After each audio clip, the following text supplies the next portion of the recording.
Welcome back to our channel, my amazing friends. If you're watching this video right now, it means one thing. You're not just someone who scrolls through life. You're someone who wants to learn, to grow, and understand the deeper truths of this world. Today, we are bringing you one of the most powerful, emotional, and timeless real-life stories in human history. The true story of a man who changed the world without wealth, without power, without an army, and without even writing a single book. He lived in poverty, walked barefoot, and slept on stone floors.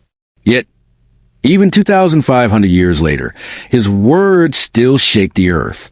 He was hated by politicians, mocked by the powerful, and feared by the system.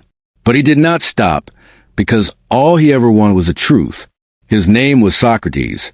In this 4-part series, I'm going to take you through every detail of his life, his wisdom, his death, and his legacy. And yes, this video isn't just a story. It's also great for your English. You'll learn how to listen, understand, and feel the language through powerful storytelling that will stay with you forever. So don't just watch this video. Feel it, live it, and learn from it. Part 1. The poor boy who taught the world to think. In the year 470 BC, in the city of Athens, Greece, something strange was happening. Athens had become a place of power, wealth, beauty, and pride.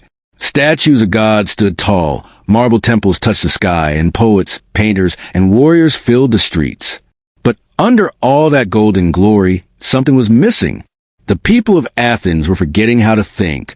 They loved fame, pleasure, and money, but they had no time for the soul. And in the middle of this proud, shining city, a poor, ordinary boy was born. His name was Socrates. Socrates was born into a working-class family. His father, Sophoniscus, was a stonemason, a builder of walls, pillars, and temples. His mother, Phaenarete, was a midwife who helped women give birth. But even as a child, Socrates was different. He wasn't interested in statues or impressed by kings. He didn't care how people looked or what clothes they wore. He cared only about one thing. What is right? What is good? What is real? He would sit alone for hours thinking. While others chased coins and power, Socrates chased truth. He wasn't a hero or celebrity. He was a mirror. Most great men in Athens wore fine robes, styled their hair, and gave long speeches to show off. Socrates wore the same simple clothes every day. He didn't wear shoes. He ate very little, only what was needed. He didn't care about fame or money. He once said, "He who is not content with what he has will never be content with more." People would laugh at him in the streets. They called him ugly and said his face looked like a satyr, with wide eyes, big lips, and a round nose. He wasn't a charming speaker. He didn't impress crowds with sweet words. Instead, he asked questions. He would walk up to a rich man and ask, "Do you think you're wise? Then tell me, what is wisdom?" And the rich man would stumble, because Socrates exposed their ignorance, not to humiliate them, but to help them. He once said, "I am a gadfly sent by the gods to sting this city and keep it awake." Socrates wasn't trying to destroy Athens. He was trying to wake it up. He never said, "This is the answer." Instead, he would ask a question, then another, until the other person realized that their beliefs were weak or uncertain. This became known as the Socratic method, a way of questioning that's still used today in law, education, psychology, and debate. For example, if someone said, "Justice means helping your friends and harming your enemies," Socrates would reply, "But can you be sure who your enemies are? If you harm someone, do you not make them worse? Is it just to make others worse?" And suddenly, the definition of justice would fall apart, forcing people to think deeper. That's what Socrates wanted. Not just answers, but understanding. Socrates never wrote a book. He believed truth should not be written and stored. It should be discovered moment by moment through conversation. He had no classroom. His school was a marketplace, the temples, the gymnasiums, the sidewalks. He spoke with shoemakers, farmers, politicians, and teenagers. To him, everyone was worthy of deep thought. Soon, young men began to follow him. They weren't learning how to get rich. They were learning how to live a good life. Among his students were those who would later become giants of philosophy, including Plato and Xenophon. They watched how Socrates lived, how he never got angry, never chased pleasure, and never feared poverty. They listened to his questions, his calm voice, his courage. They didn't just follow a teacher. They followed a man who lived what he taught. But not everyone was happy. While his students loved him, the powerful men of Athens hated him. Socrates was dangerous, not because he was violent or loud, but because his questions were powerful. They exposed lies. They made the rich feel weak and the leaders feel small. They made people think. And a city built on pride and image doesn't like to be questioned. By the time Socrates reached the 70s, Athens was no longer the glorious city it once had been. After years of war and political instability, fear filled the city. Fear of rebellion, fear of new ideas, fear change. And in times of fear, societies often look for someone to blame. That someone was Socrates. He wasn't a politician. He didn't lead revolts or write manifestos. But his presence, his voice, and his calm defiance felt like a threat. Because Socrates didn't just question individuals. He questioned the entire foundation of Athens. Its values, its justice system, its leaders, its understanding of right and wrong. Eventually, he was charged with 2 crimes: corrupting the youth of Athens, not believing in the gods of the city. But what did these accusations really mean? Many young people loved Socrates. They followed him, watched him question the powerful, and learned to think for themselves. The leaders of Athens hated that. Imagine being a politician who lies to the people. And suddenly, all the teenagers start asking hard questions. That's what was happening. Socrates didn't tell young men what to think. He taught them how to think. And for the ruling elite, that was dangerous. So instead of admitting their own fear and pride, they said, "He's poisoning the minds of our children." In truth, Socrates wasn't corrupting youth. He was awakening them. The second accusation was even more emotional. The people of Athens believed in many gods: Zeus, Athena, Apollo, and more. Temples filled the city. Sacrifices were made, and belief in the gods was tied to loyalty to Athens. Socrates never insulted the gods, but he questioned blind faith. He believed in a higher spiritual force. Continued in part 2. Maybe a single divine voice, a moral guide. Socrates often spoke of a daimonion, an inner voice that guided his decisions. This confused people, and anything that confused them, they feared. So they said, "He doesn't believe in our gods. He's teaching others to do the same." But this wasn't truly about religion. It was about control. In 399 BC, Socrates was officially put on trial. It wasn't a small event. It was a massive public drama. A total of 501 citizens were selected as jurors. There were no lawyers, no judges. Socrates would speak for himself. In ancient Athens, public trials were common, but this one was different. This was the mind versus the mob, truth versus fear, philosophy versus politics. People gathered by the hundreds to watch. His friends came, his students came, the whole city buzzed with tension. And there stood Socrates, now nearly 70 years old, wearing his usual simple clothes, no shoes, no wealth, only words.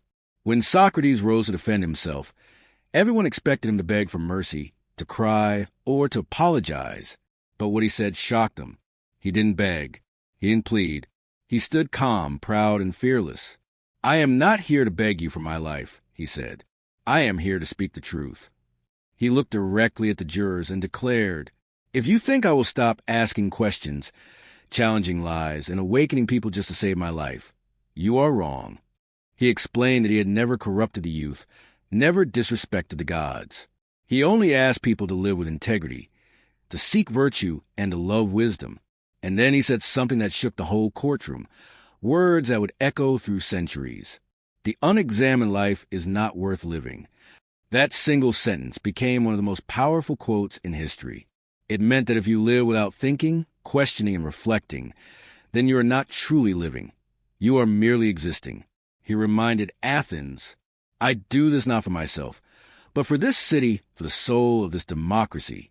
I am your gadfly. I keep you awake." But the city wasn't ready to hear truth. After his speech, the 501 jurors voted, and by a narrow margin, Socrates was found guilty. But that wasn't the end. Now came the sentencing. In Athens, after being found guilty. The accused could suggest their own punishment. Socrates could have said, "Exile me, fire me, let me live in silence." But what did Socrates say? He smiled and suggested this. "I should be given free meals for life at the city's expense, just like an Olympic hero." Why? Because he believed he had done good, not wrong. Eventually, he agreed to a fine, but the jury had already decided. They sentenced him to death, to drink a cup of poison hemlock. The sentence shocked many. Even some jurors regretted their vote. But it was too late. After the sentence, Socrates was taken to prison. But unlike other prisoners, he didn't cry or panic.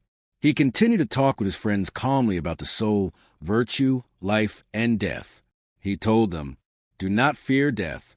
It is either a deep, peaceful sleep or a journey to another world. In both cases, it is good."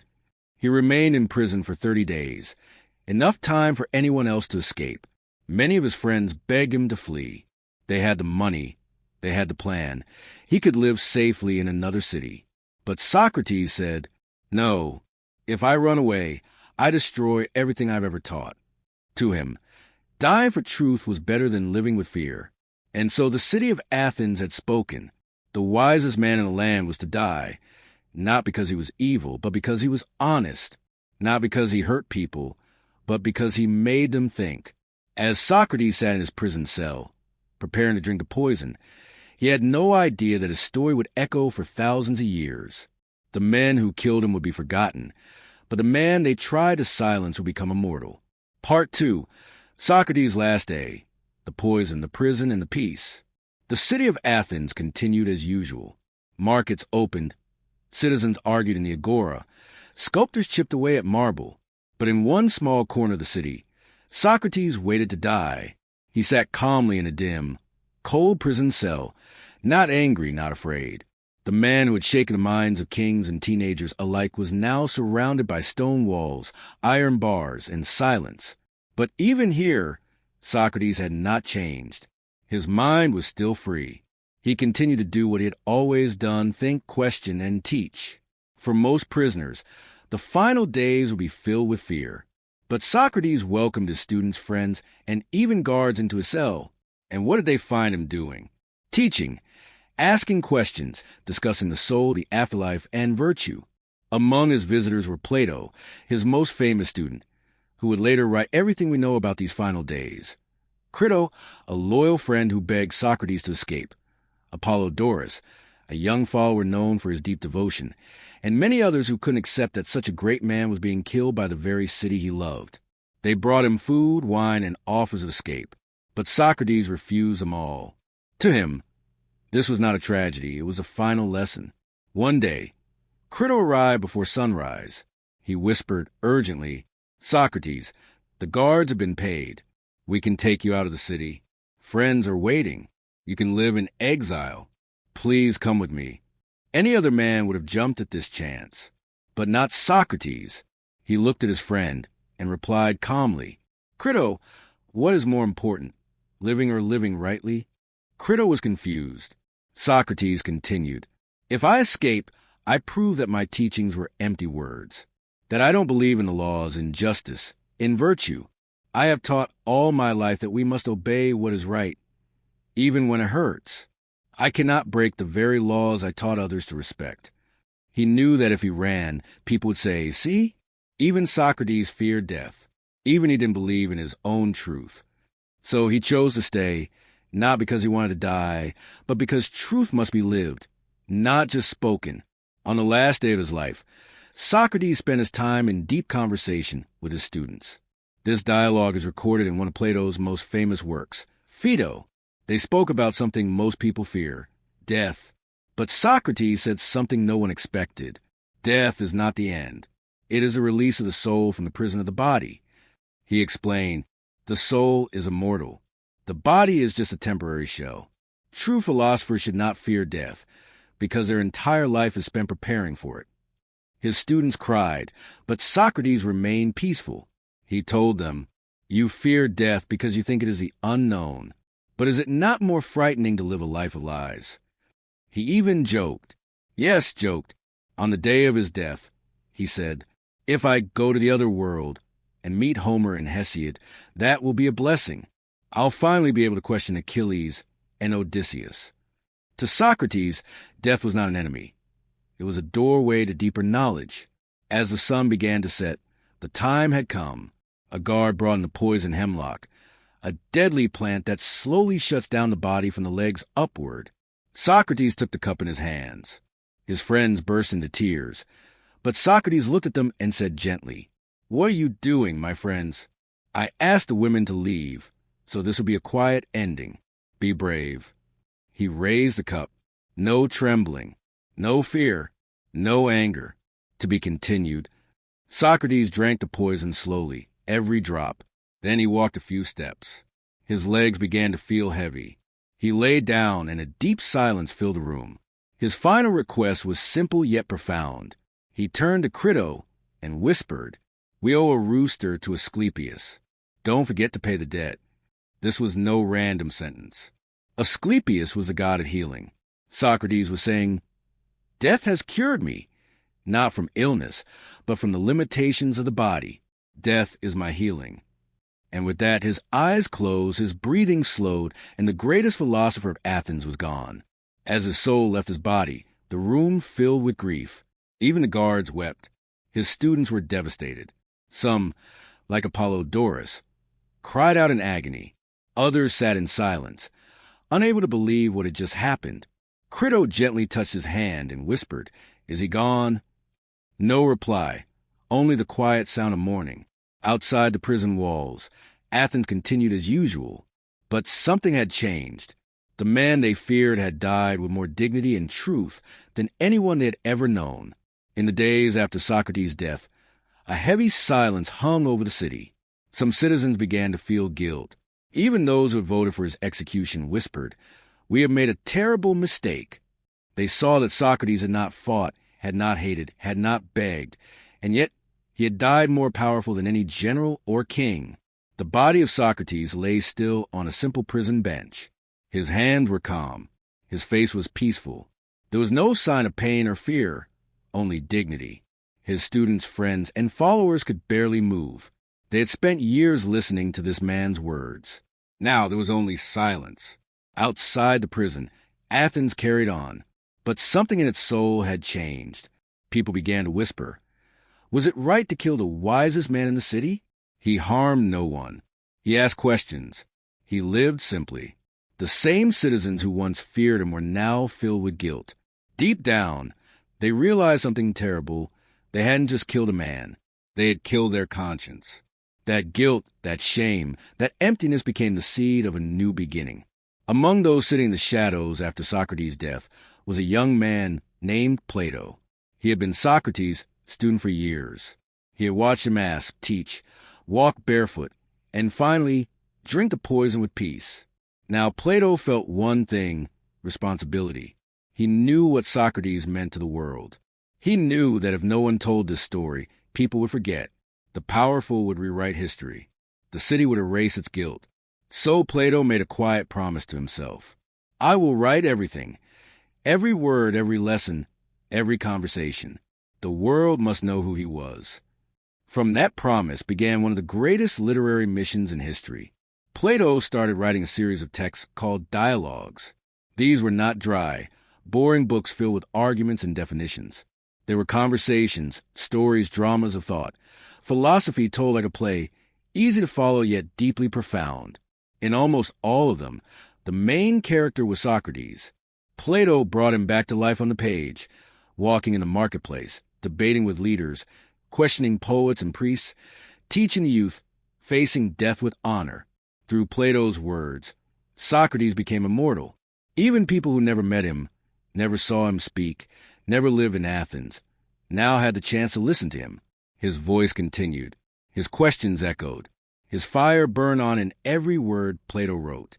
Let's look at some of Plato's most famous dialogues, where Socrates plays the lead. Apology. This is not an apology like, "I'm sorry." It's a defense speech, the one Socrates gave during his trial. Here we hear his calm voice, his belief in truth, his refusal to beg for life.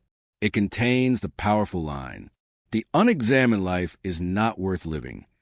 This dialogue shows the exact moment when philosophy stood face to face with death and refused to run.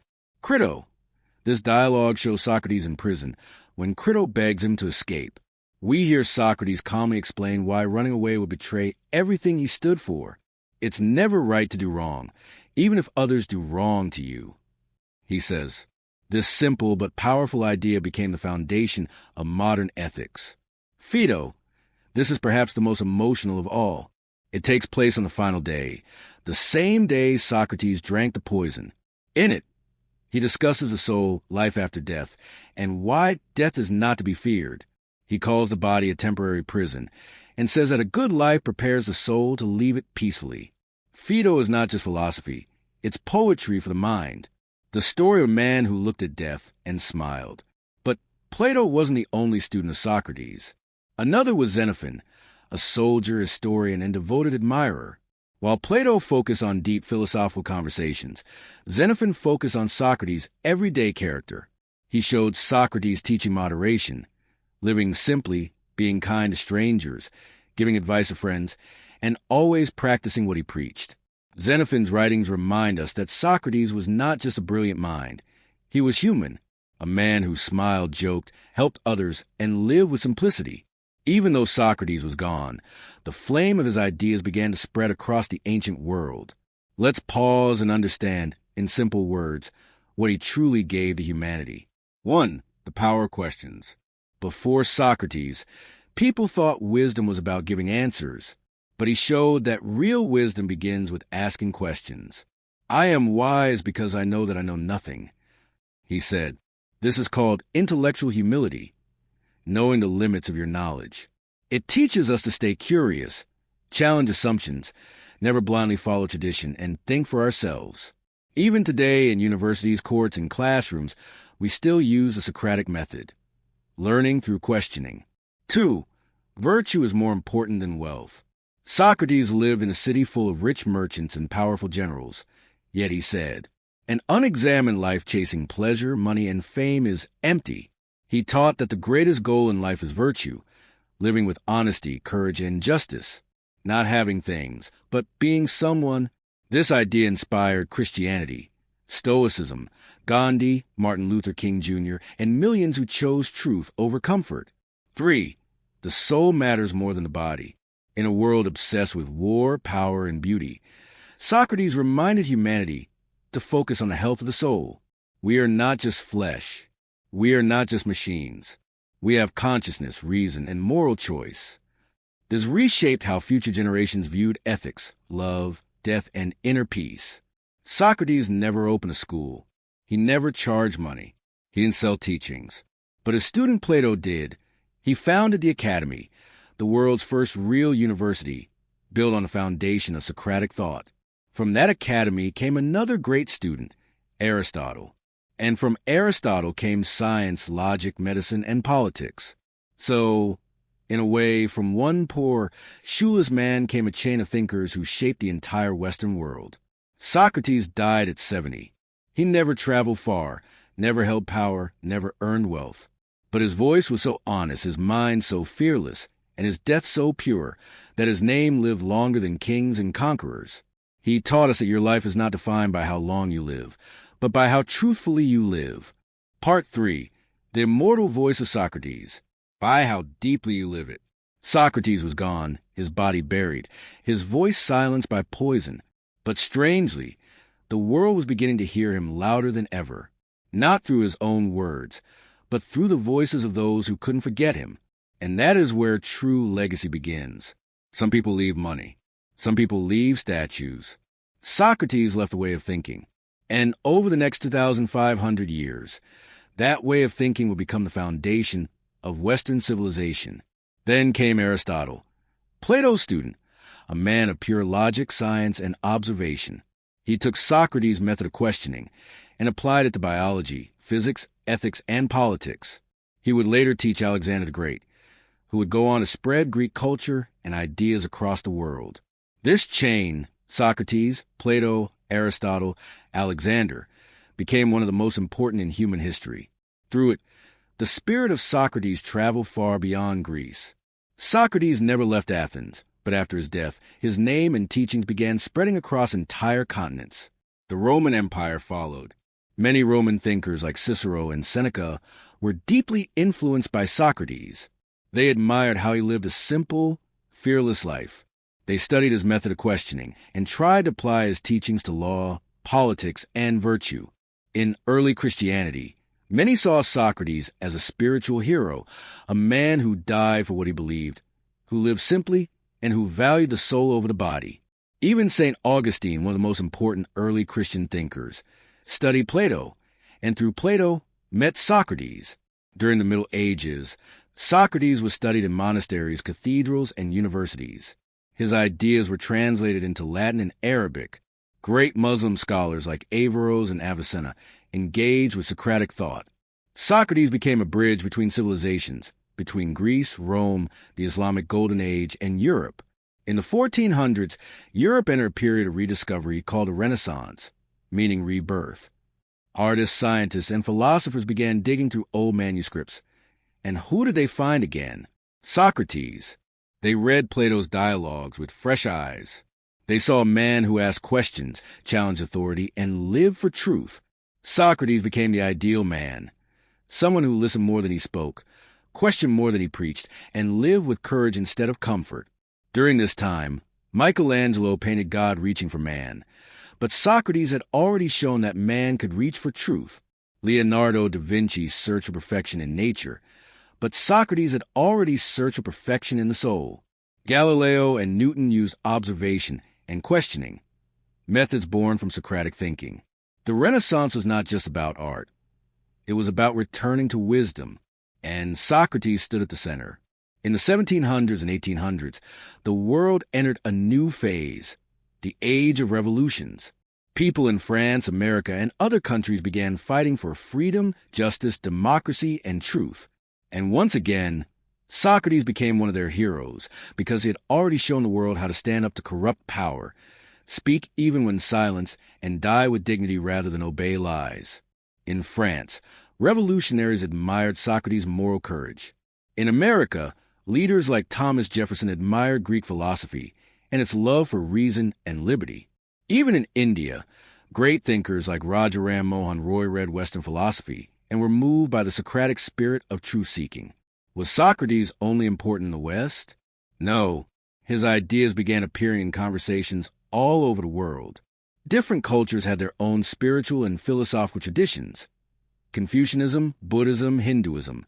But many modern thinkers in Asia and Africa began engaging with Socratic philosophy. They saw in Socrates a universal message. Be honest with yourself. Lie with purpose. Think deeply. Question blindly accepted ideas. These are not Western ideas. They are human ideas. Do you know what most universities, classrooms, and even law schools around the world use today? The Socratic method. When a professor asks students, "What do you think about this idea? Why do you believe that? Can you prove it? What if the opposite is true?" That's Socrates speaking through them. He turned teaching into a conversation, not a lecture.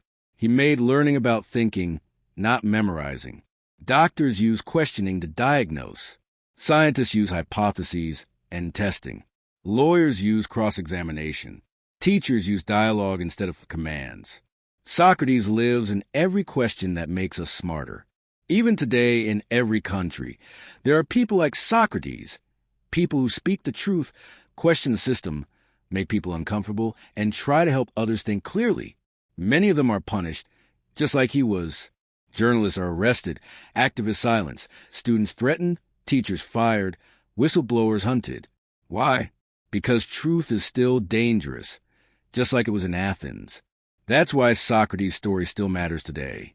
He reminds us that even if they silence your voice, your ideas can live on, if they are real, honest, and powerful. Socrates never tried to be famous. He didn't want followers. He didn't care about glory.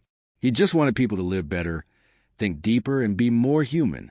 And if you ever ask yourself a hard question, refuse a lie, followed your conscience instead of crowd, or chosen to do what's right instead of what's easy, then a part of Socrates lives in you.